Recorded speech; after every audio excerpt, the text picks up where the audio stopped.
Welcome, ladies, to Millennial's Guide to Fascinating Womanhood with Jalisa.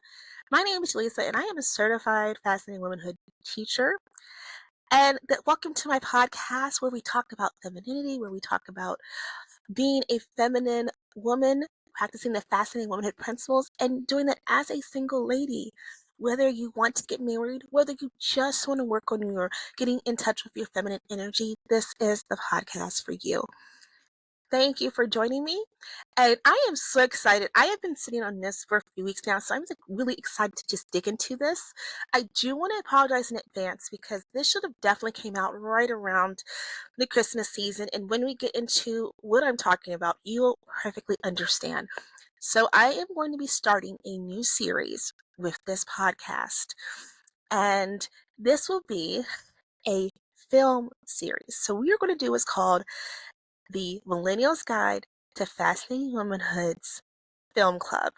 And I have compiled quite a few movies, and each week we are going to spend time talking about and analyzing these movies and these characters from the movies and showing the fascinating womanhood principles in action. And this first movie, I feel like, is the quintessential movie when you are trying to find a movie that encompasses pretty much almost all of the principles of fascinating womanhood when it comes to what the ideal woman is. This movie is it.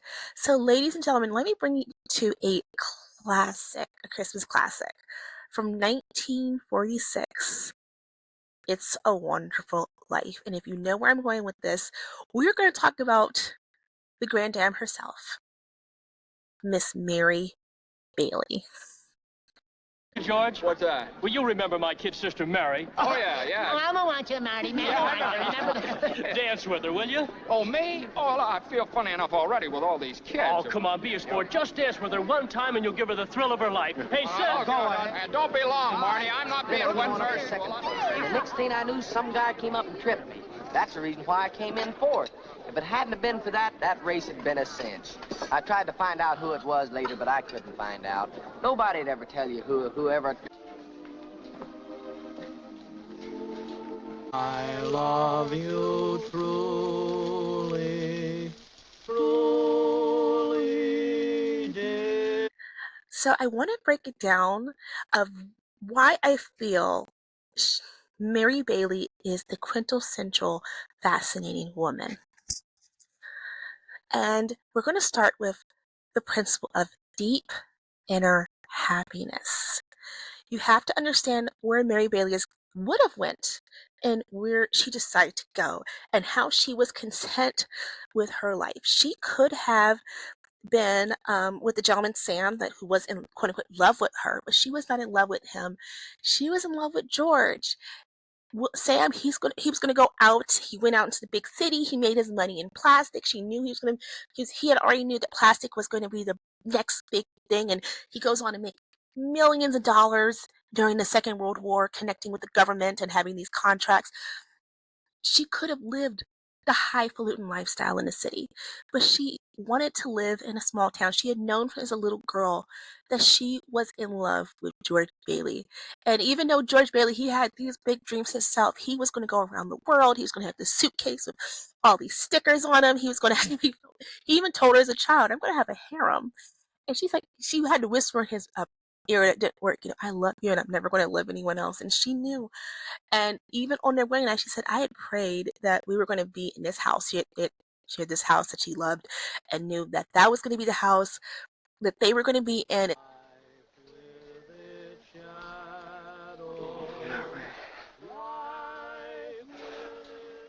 Remember the night we broke through windows in this old house? This is what I wished for.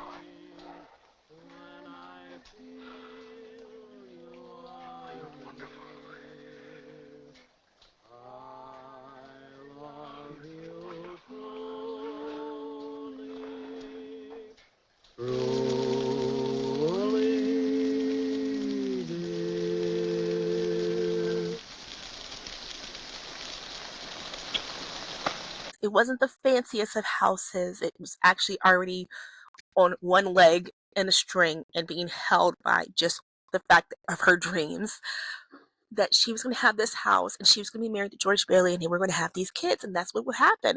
It was a modest house. He didn't have a lot of money. He had even turned down, like, I think $20,000 a year from the Potter. And remember, this is the 1930s, 1940s. That was $20,000 is a good amount of money now. That was a lot of money now back then. And even though that night he's going to find out that they were going to have a baby, and he might have not been happy about his circumstances, but she was happy, she was joyful, she was content in her circumstances. Now, I'm not, saying, be content, and, if you don't want it, you don't want it, but she was happy, understood that as long as I have the people around me, that is where my happiness comes from. So she had deep inner happiness and not having to worry about things that were going to, she wasn't worried about the high life. She was content in her modest means in her small house, and she built that house from the ground up. And that is where I go in with another principle of Fascinating Womanhood, and that is the domestic goddess. Mary had her baby, a boy. Then she had another one, a girl. Day after day, she worked away, remaking the old Granville house into a home. Night after night, George came back late from the office.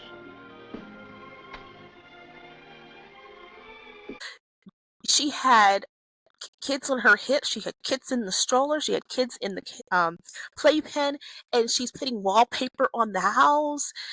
And she's, again, this house was about to fall apart. I don't know how much they paid for this house, but I know they had to pay a tiny penny, and then it was a fixer-upper, and she fixed that house up. And it took years, but her house wasn't a house, it was a home. There was that scene where he comes in and George is upset because they've lost the $8,000, and you could kind of see it was a home.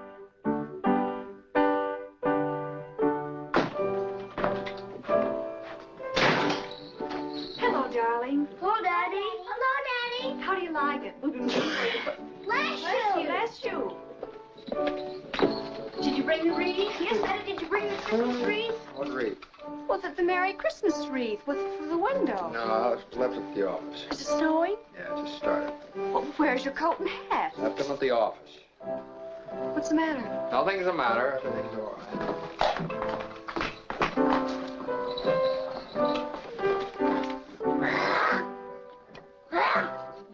Come on, Pete, you're a big boy. You can get this star up, way up at the top. There it Bad is. say about the parade, the banquet. Your mother's so excited.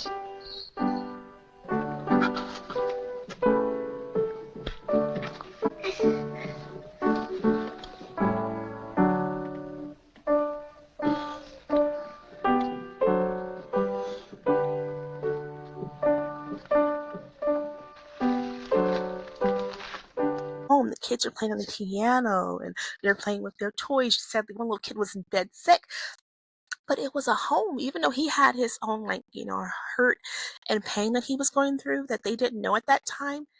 That warmth, that home, you could tell just by looking at the screen. And then also, I did jump a little too far ahead. My favorite scene in the movie is they were supposed to go, they just got married that day. They were supposed to go on their honeymoon, but the the loan office that his family owned, the people wanted their money out, and they at the time did not have any money in the loan office.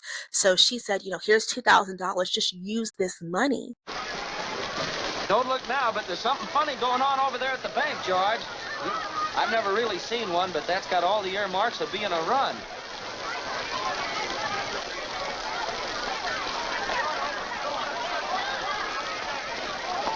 Hey, lady, you got any money in the bank? You better hurry. George, listen. You're thinking of this place all wrong, as if I had the money back in a safe. The money's not here. Well, your money's in Joe's house. That's right next to yours. And in the Kennedy house, and Mrs. Maitland's house, and 100 others. Keep Atkins on faith. I've got to have... How much do you need? Hey! I got $2,000. Take it easy. And she gave it up, and then she goes to the little house that goes on to be their home later on in the movie, and she has turned it into this beautiful honeymoon suite, and she has the chicken on the string turning in the fireplace with the record player. She has the like bed made up and paper, like travel posters, and she made it look so warm and inviting.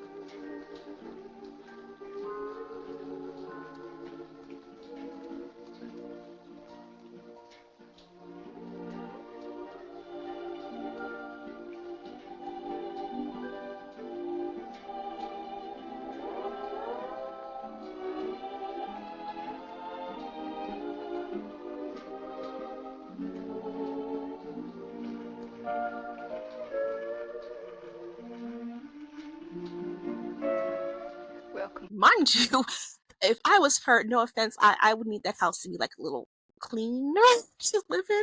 Because again, it had a lot of cobwebs and probably a lot of stuff walking around. But she was able to kind of hide that and make it look so beautiful, warm, and inviting. And again, she was just a domestic goddess in and of herself. The next thing I want to point out about Mrs. Bailey is Mrs. Bailey had a beautiful girlishness and childlike warmth. I would definitely like to talk about the fact that she had girlishness.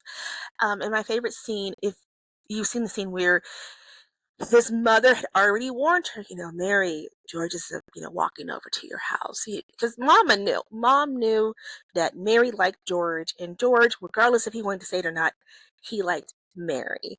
And she's kind of persuaded her son to go over there.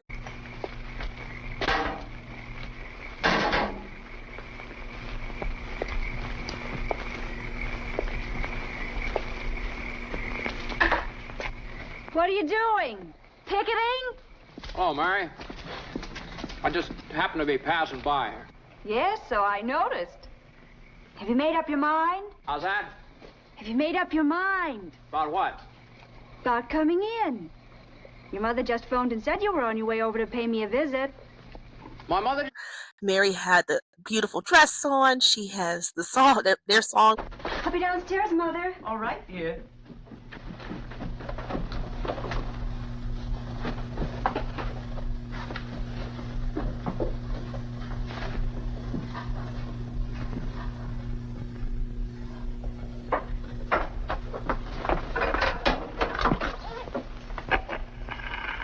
Playing, and she even, I do want to bring this back to domestic goddess, she sewed up a little embroidery with this saying that he told her years prior. And so he comes in and she's trying to. When'd you get back? Tuesday. Where'd you get that dress? Do you like it? All right. I was lumbering down the street. I thought you would go back to New York like Sam and Angie and the rest of them. Oh, I worked there a couple of vacations, but I don't know. I guess I was homesick. Homesick? For Bedford Falls? Yes. And my family and everything. Would you like to sit down? All right, for a minute. I still can't understand it, though. I didn't tell anybody I was coming here. Say, hey, I'm here. How are you? And he's already in his little mood because he just found out he can't go to college because no one's going to be able to watch the banking loan. His brother is going to go to another company with his in-laws. What's the matter? Oh, yeah. Well, Nice about your brother Harry. I didn't come here to... What did you come here for, then? I don't know. You tell me. You're supposed to be the one that has all the answers. You tell me. Why don't you go home? That's where I'm going. I don't know why I came here in the first place. Good night. Good night. Mary! The telephone is Sam. I'll get it. Whatever were you doing? It's good here. Come out tonight. Buffalo gals, can't you come out tonight? And so right after he walked out the door and he came back to get something, that's when Sam, the plastic dude, he calls. And so he's like, I want you and Mary to listen. And so rather than her going upstairs to get the other phone, she kind of playfully comes into his ear to listen and hear the phone. And you can kind of see that she is just open to... Both here, come here. We're listening, Sam. Well, look, I have a big deal coming up that's going to make us all rich. George, do you remember that night in Martini's bar when you told me you'd read someplace about making plastics out of soybeans? Chili bean. Shut up, will you? You remember, out of soybeans. Yeah, soybeans, yeah. Well, listen, Dad snapped up the idea, and he's going to build a factory outside of Rochester. How do you like that? Rochester? Well, why Rochester? Well, why not? Can you think of anything better? Well, I don't know. Just why not right here? You remember that old tool and machinery works? Well, you tell your father you can get that for a song, and all the labor he wants, too. Half the town was thrown out of work when they closed down. Was that so? Well, I'll tell him. Hey, that sounds great. Ah, baby, I knew you'd come through. Now, here's the point. Mary, you're in on this, too. Now, listen. Have you got any money? Money, yeah. Yeah, they just had this like little argument. She just broke a record not even 2 seconds ago. But you can feel how she is calm with him, and she's able to... She's not throwing herself on him. I think we have replaced girlishness and innocence with seduction, and especially if you don't know the person like that, especially if you're not in a relationship like married to that person, that's not needed. So, well, a little. Well, now listen. I want you to put every cent you've got into our stock. Do you hear? And George, I may have a job for you. That is, unless you're still married to that broken-down building and loan. Well, this is the biggest thing since radio, and I'm letting you in on the ground floor. Oh, Mary. Well, I'm here. Will you tell that guy I'm giving him the chance of a lifetime? Do you hear? The chance of a lifetime. He says it's the chance of a lifetime. Now, you listen to me. I don't want any plastics, and I don't want any ground floors, and I don't want to get married ever to anyone. You understand that? I want to do what I want to do. And you're... George.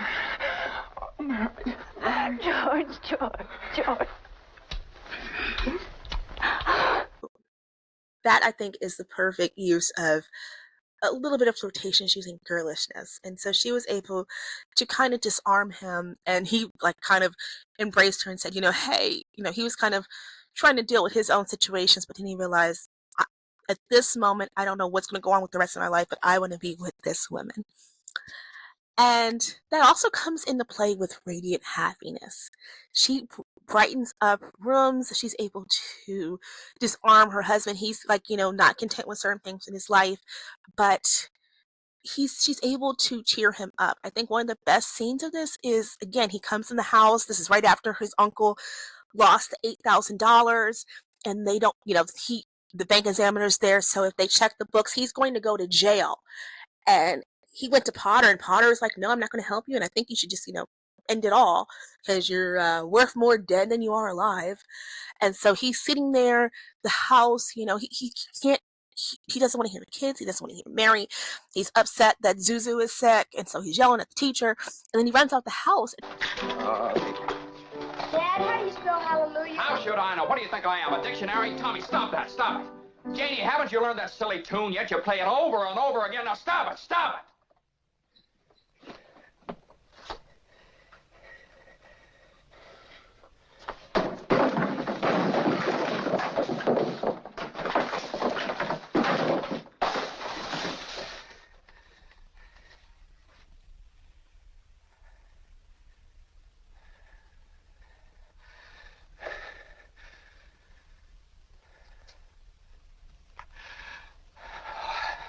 Sorry, Mary. Janie, I'm sorry. I didn't mean that. You go on and practice.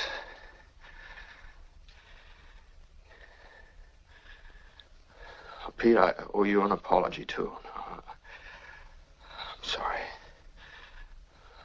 What do you want to know? Nothing, Daddy.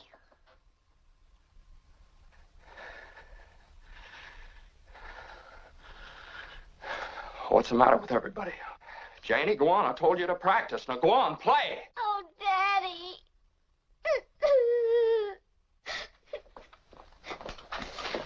George, why must you torture the children? Why don't you... Mary.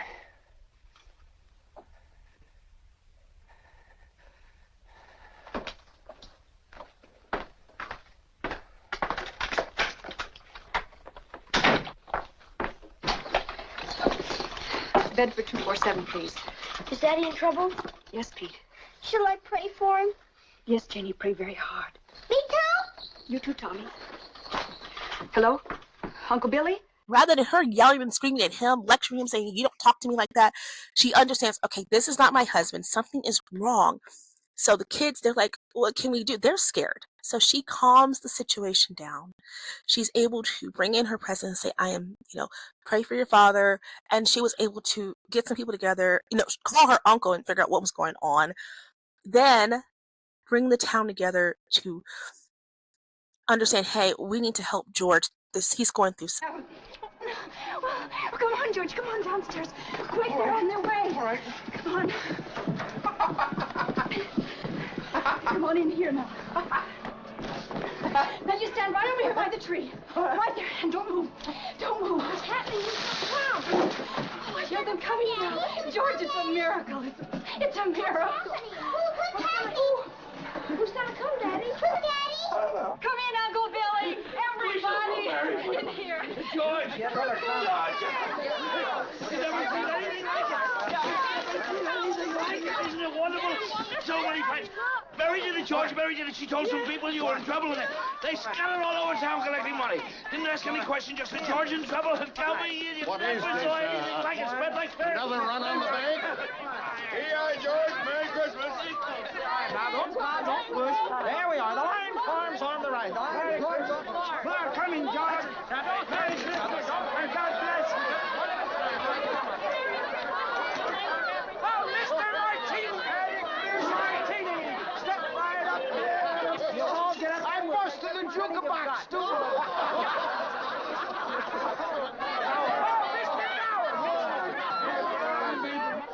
I made the rounds of my charge account.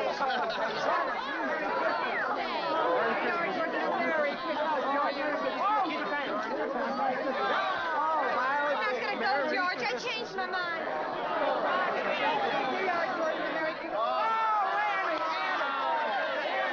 I've been saving this money for a divorce if ever I get a husband. Merry Christmas.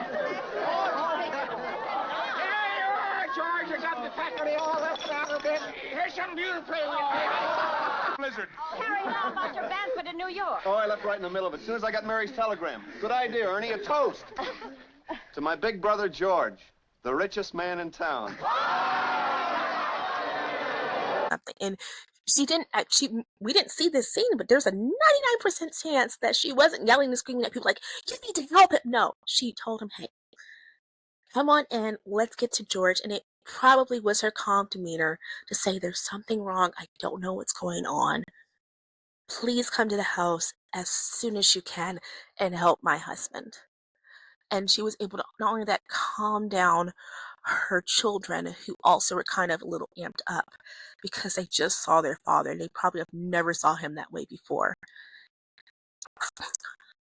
And this comes into play with acceptance, accepting the fact that one, her husband was not a rich man, accepting that his character and that he's not per se, he's successful in his own right. And not yelling and screaming at him that he should accept the fact of what level he's on. She just kept building him up and showing him he mattered and that the town loves him. And that admiration of getting the town people together to help her husband and help their family in their time of need as so many times as he was there to help them. And this is just right after he realized that if he had asked, what would happen if I wasn't born? He's seen all of these things that happened. And understanding, again, this is coming into play of understanding his sensitive side. And men do have sensitive sides. They can't be tough all the time. They need that place where they can be emotionally safe. And that is where she knows that is where she can be. She can be that helper into that. And this, I want to say this because, again, people are going to be like, you're single. What do you know about this? One, I'm looking at this movie and I'm seeing this into play, and I've studied Fascinating Womanhood to know that these principles can work. But this is also stuff that can work with your sons, male figures in your lives, your fathers, your coworkers. I'm not saying be lovey-dovey, kiss with your coworkers, especially your male coworkers. I'm just saying this can work for anybody. This is not just a, husband boyfriend situation. You can admire the people in your life that do not have their last name to. You can admire others, and you can use those principles in that. It's not something you turn on and off just for a man. My last thing I do want to point out is under her husband's breakdown, and this comes into play with the happiness and understanding his sensitive side, is she had grace under pressure. And I think that is something I know personally that I need to work on, because I'm going to be perfectly honest. These principles, there's some that I need to relearn. There's some that I need to work on a little bit harder than others. But that, that grace under pressure, definitely know that I need to work on. And she was very calm. She was praying rather than panicking. Oh, what are we going to do? What are we going to do? What's going on? What's going on? She prayed. And as I said, she got the community together, and she held on to faith, because George, she was able to have enough faith, more than George had at that time. You'll notice she wasn't this hyper independent woman. She didn't be bitter about the situations and the sacrifices she had to give. She wasn't controlling to her husband or the people around her, and she wasn't loud. She was calm, and she knew that she had a choice, and she chose to have love, respect, and joy, and that helped to shape the lives of the people around her. She embodied what, again, we would think of as someone who's fascinating womanhood, those principles of inner happiness, understanding a man. She was a feminine woman. She had emotional intelligence, understanding what was going on around her. She had a faith. She was graceful, and she admired the people around her, including her husband. If we can take one thing away from this, Mary reminds us that a woman doesn't lose herself by loving well. She multiplies her influences. Remember the scene in the part of the movie where the angel shows George what would happen if he wasn't born. And one of the main things he asks about, once he realized that his brother would have been dead, and he wouldn't have been able to save those men on that plane during the war, that there would have been no one to take, that the whole town would have just been changed, because Potter would have took everything over, and it would have just been the slums, and there's certain people that wouldn't have had homes and businesses because he wasn't there. The main thing he asked. Yes, George? Where's Mary? Oh, well, I can't... I don't know how you know these things, but tell me, where is she? If you know where she is, tell me where my wife is. I'm not supposed to tell. Please, Clarence, tell me where she is. You're not going to like it, George. Where is she? She's an old maid. She never married. Where is Mary? Where is she? Where is she? She's just about to close up the library.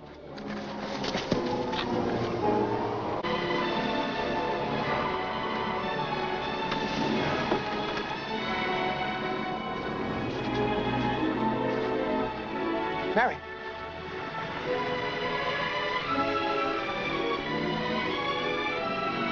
Mary!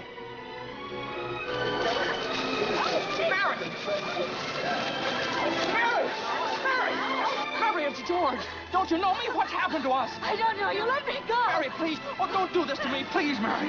Help me. Where's our kids? I need you, Mary. Where is Mary? I think that's the main thing he asks. Where's Mary? And then the angel said, she never married. And there was a scene in the movie earlier in the movie one, not only the fact that she said, I love you and no one else. And she said this as like a little girl, like 10 years old. But she also said later on in the movie, I don't think I would ever marry anyone else but you. No, I don't love anyone else but you.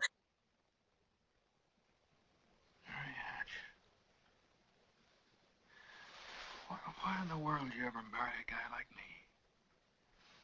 To keep from being an old maid. You could have married Sam Wainwright and anybody else in town. Well, I didn't want to marry anybody else in town.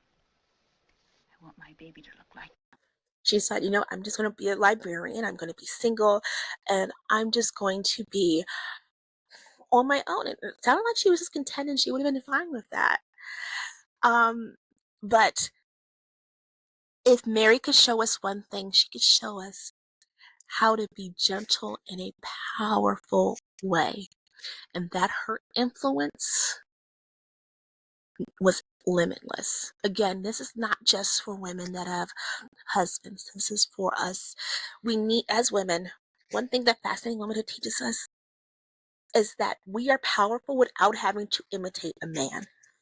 I think we have mistaken femininity as weakness, but femininity is just the opposite of masculinity. Masculinity is great, but femininity is great in its own right. And a prime way that we are able to show this is from this movie. So if you get a chance, I would recommend borrowing the movie. I sadly had stumbled on that the movie itself is a really hard to complete one to find. If you do find a movie, the movie should at least be 2 hours, about 2 hours and 10 minutes. If you see the movie say an hour and a half, that's not the good version, because they leave out the part where he doesn't, when he finds out that he is not born and he doesn't see the consequence of what would happen. So, I mean, if you don't want to see that part, that's your choice. It takes out 30 minutes of the movie, but I do recommend looking at this movie and analyzing it. And with this episode, I have created a special guide with prompts that you can look at so that you can answer questions and you can go a little bit more into deep diving into this movie. If you have friends that you live near, or if you want to do a Zoom, you can connect with other women. You guys can listen to this episode as well and look at the movie, and then you can go into a deep dive of It's a Wonderful Life. And there is more movies that are coming down the well, so we're going to try to do at least a movie a week. I will say a lot of these movies are classics. Most of the movies are going to be created before the year 1975. I will say this. I don't think of how many movies that are after 1975. So these are a lot of black and white movies, a lot of older movies. I'm going to try to find movies where it's not hard to find it, and I'll even try to link up where you can find the movies at. And each movie will have a movie guide to go with it so that you can discover a little bit more and dive a little bit more into this. It's a great little activity to have on a Friday night. And again, you can get with other women and say, hey, I have this little activity. If they're into FW, if you want to introduce them to FW, this is a great way of doing that without kind of, they're not familiar with it. If you've ever seen Dixie's and Annalyn Forsythe's and Cherry Lynn's episode of Fascinating Womanhood about femininity in films, I will say I don't think I have any movies from that list. Actually, I can tell you this. There was the list movies, and then if you go into the description, there is some other movies. And of all of those movies, there's only one movie on this list that was on that list, and it's the one we're doing right now. The only one on that list, which was just a highly recommended movie, but they didn't talk about it, was It's a Wonderful Life. And I'm doing that right now. So there's some other ones. I might also, so I'm just going to give you a little peek into what 2026 will look like. So after we finish the film series, we are also going to do a TV series. And I will warn you, not all the women we talk about in the TV series are going to be wives. And not all the women in the TV series are going to exhibit qualities of a fascinating woman. Because we're going to also talk about women who probably do not show those qualities and what we can learn from that as well. So please join me on this journey I hope you enjoyed this episode. I loved really deep diving into this. I just wanted to give you a little piece because I definitely want you to go into the movie and dig out some more. There's a lot more to dig out of that movie when it comes to Mary. And I didn't get a chance to really compare the other young lady in the movie. He was like her friend, and she also had a crush on George, but she had a crush on everybody. But I'm going to be doing with some of the movies in this series. There's going to be multiple characters in the movie that I talk about, and I'm going to compare and contrast the women in those movies to kind of show what qualities of FW they have and which qualities that they have that we can probably learn not to have. So I am so glad you joined me. Thank you for joining me. This is Jalisa, and I hope to see you next time. Please stay feminine and know your worth.